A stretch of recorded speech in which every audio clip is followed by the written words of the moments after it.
berdirinya itu ya, berdirinya si zakar itu nggak bisa darurat ya, karena atas murni keinginan nafsu akhirnya bisa berdiri. Makanya dalam fikih nggak diakui orang laki-laki kalau zina kok ngaku darurat, nggak diakui, nggak mungkin. Lek darurat pasti itunya nggak berdiri.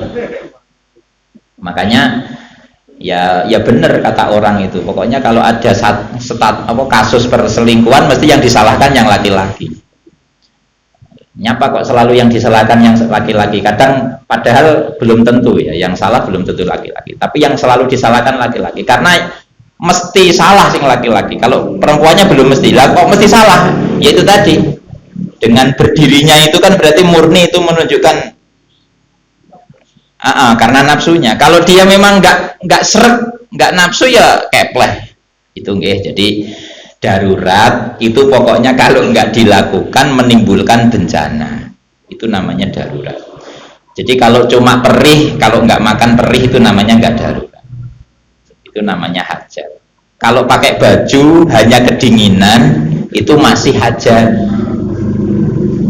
Tapi kalau sampai kedinginannya darurat hampir mengancam nyawa dalam rangka hibdun nafas, berarti pakai bajunya itu darurat. Nah, itu. Jadi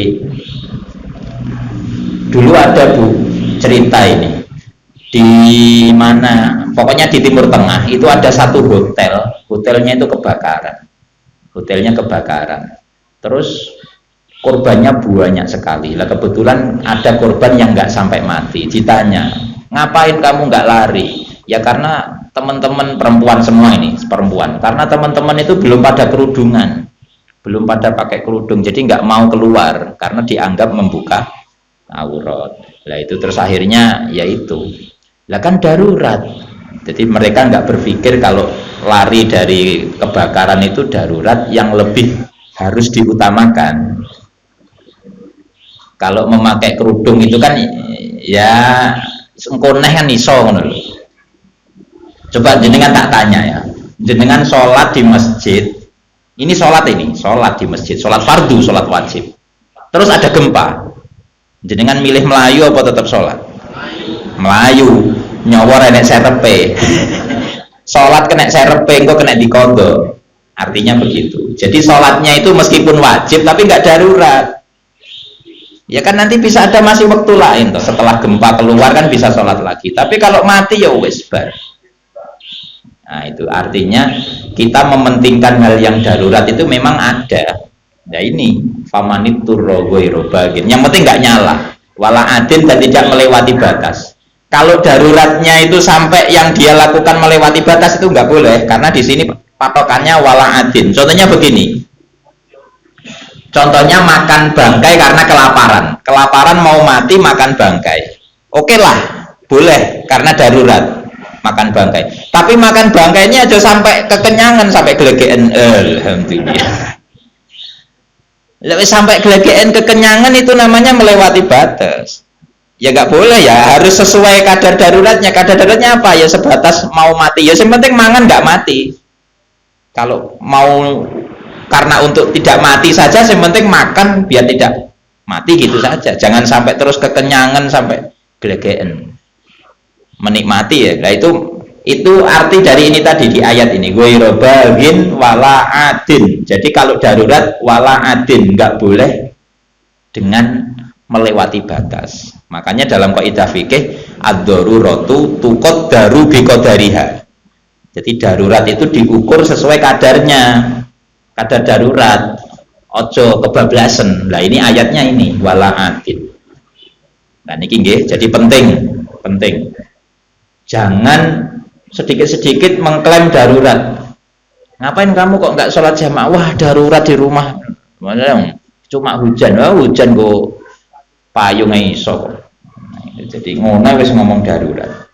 Nah, itu namanya hajat. Jadi pakai payung, hujan pakai payung itu namanya hajat. Karena kalau nggak pakai payung itu namanya kesulitan, mengalami kesulitan. Pokoknya gitu ya, patokannya hajat itu kalau nggak dilakukan terjadi kesulitan. Itu namanya hajat.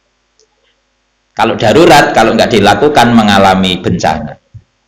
Kalau nyawa ya mati, kalau harta ya hilang. Ada orang dibegal di tengah jalan, mau diminta uangnya, terus pakai peso di sini. Kira-kira duitnya diwehne apa nyawane sing diwehne?